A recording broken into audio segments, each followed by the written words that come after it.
Ecclesiastes.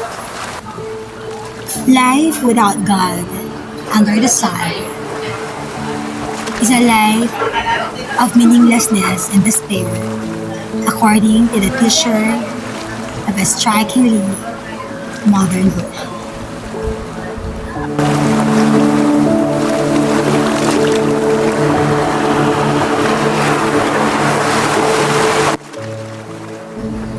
Introduction to the book of Ecclesiastes. When life seems senseless, a book for our time. Meaningless, meaningless, says the teacher. Utterly meaningless. Everything is meaningless. According to Ecclesiastes chapter 1, verse 2. In this world, there are only two tragedies, said Oscar Wilde. One is not getting what one wants, and the other is getting it. This paradoxical proverb has often proved true. World's richest man. Many poor people think that if they only had more money, they would be happy. Howard Hughes was the world's richest man when he was only 45 years old. 20 years later, at 65, he still had all his money, but was probably the world's most miserable man. He had retreated from society, living in small, dark rooms in hotels, keeping all the sun out. He was dirty, his beard grew down his waist, and his hair fell down his back. His fingernails were 2 inches long. His huge body was shrunk to nothing.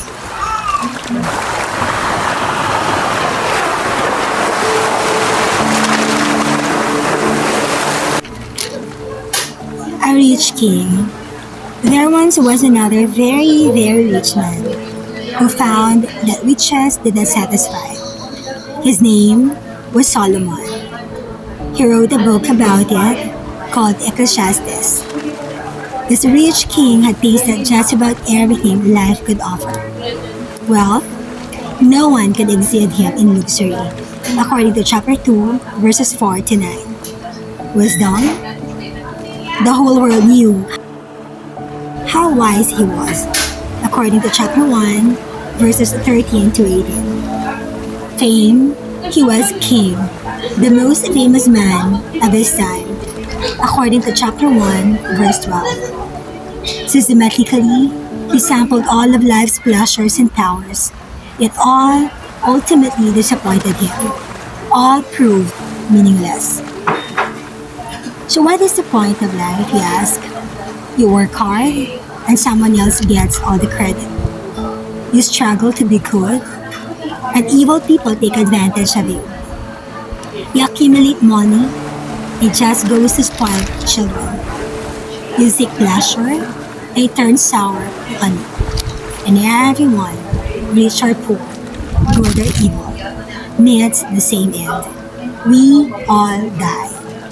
There's only one word to describe this life: meaningless.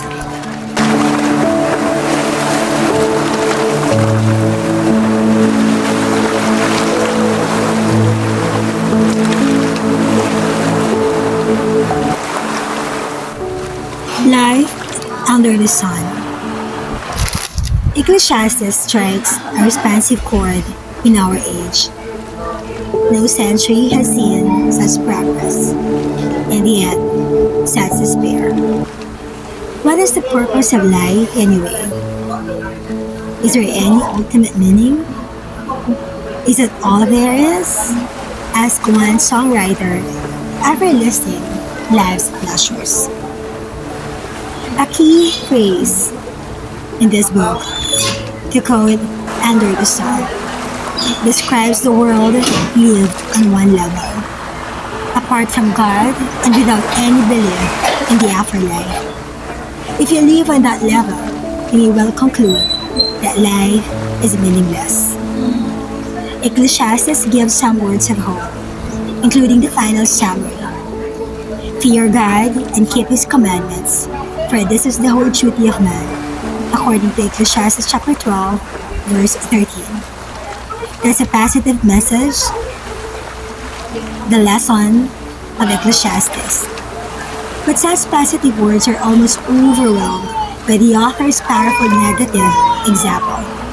You could summarize his whole life in Jesus' one statement. What good will it be for a man if he gains the whole world, yet forfeits his soul? In another version, what does it profit a man to gain the whole world and yet loses his own soul? That's according to Matthew chapter 16, verse 26.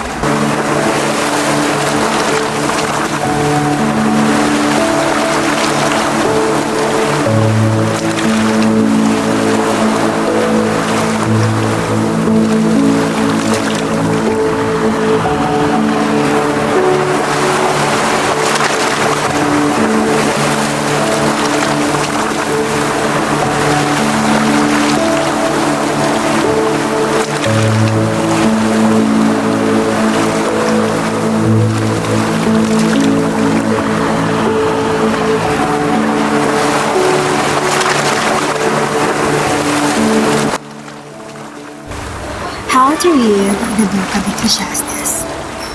Ecclesiastes attracts extreme reactions.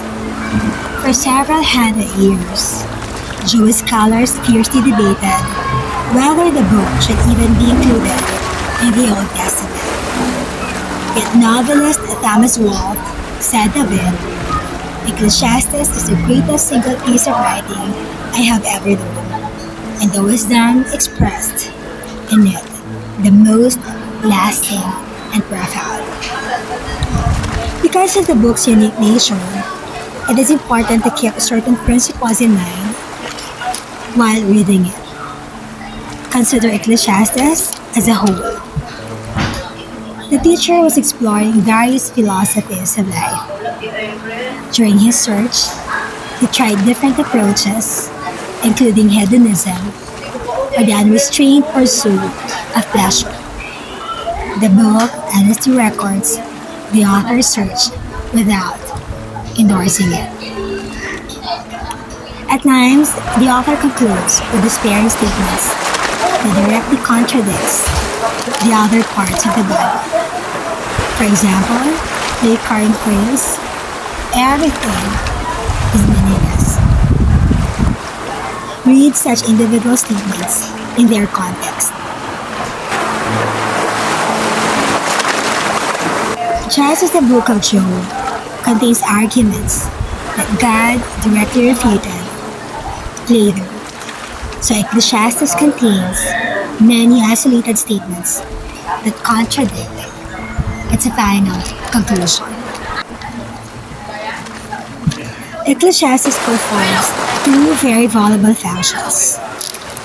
First, it should stimulate compassion for those who are trapped in despair and live in a meaningless world, alone without God. The author brilliantly captures the futility and meaninglessness of that world, expressing a philosophy of life widespread in the 20th century. But the book includes more than despair. It also blends in proverbs about how life should be lived, tangent observations that can be easily overlooked. Look for these nuggets of wisdom, especially toward the end of the book. You may also find it helpful to balance out Ecclesiastes with a more confident advice of Proverbs. By asking questions, the author of Ecclesiastes helped prepare for the answers God ultimately provided. The teacher concluded, everything is meaningless under the sun. But when Jesus Christ came, He promised life to the full, according to John chapter 10, verse 10.